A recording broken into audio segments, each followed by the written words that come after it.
اس رمضان کو ہم آپ سے ریکویسٹ یہ کریں گے کہ آپ کے آباء و اجداد میں سے بھی شاید ہی کسی نے زندگی میں قرآن ترجمے سے پڑھا ہو،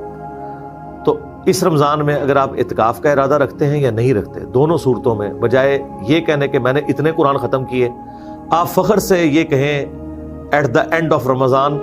کہ میں الحمدللہ اپنے خاندان میں اور اپنی نسلوں میں پہلا بندہ ہوں جس نے پورا قرآن ترجمے کے ساتھ پڑھا ہے۔ اور یقیناً ایسے ہی ہوگا کیونکہ قرآن کا پہلا ترجمہ 1920 میں ہوا ہے، پریکٹیکلی تو اب لوگوں کے ہاتھ میں ہے، کسی نے نہیں ترجمے سے قرآن پڑھا ہوا تھا۔ تو رمضان میں آپ قرآن ترجمے کے ساتھ پری ڈیٹرمنٹ رزلٹس کے بغیر پڑھیں، اس کے نوٹس بناتے جائیں، جو چیز سمجھنا ہے وہ نوٹ کریں۔ میجورٹی چیزیں آپ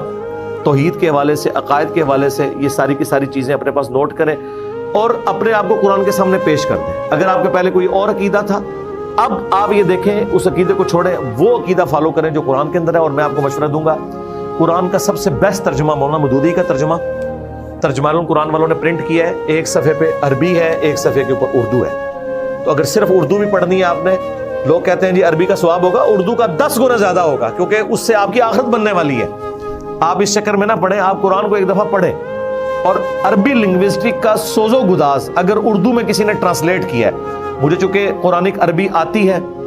اس لیے میں اس کو فیل کر سکتا ہوں، مودودی صاحب نے اردو زبان میں الفاظ کا چناؤ وہ کیا ہے کہ کاش اگر آپ کو عربی آتی نا تو جو سوز و گداز آپ پہ طاری ہونا تھا نا، وہ انہوں نے اردو میں ٹرانسلیٹ کر دیا ہے، اور الحمدللہ ہر بندے کو سمجھ آتا ہے۔ تو رمضان پہ میسج یہی ہے کہ قرآن کم از کم خود پڑھیں، اور بہتر یہ ہے کہ اپنی فیملی کو ساتھ بٹھا کے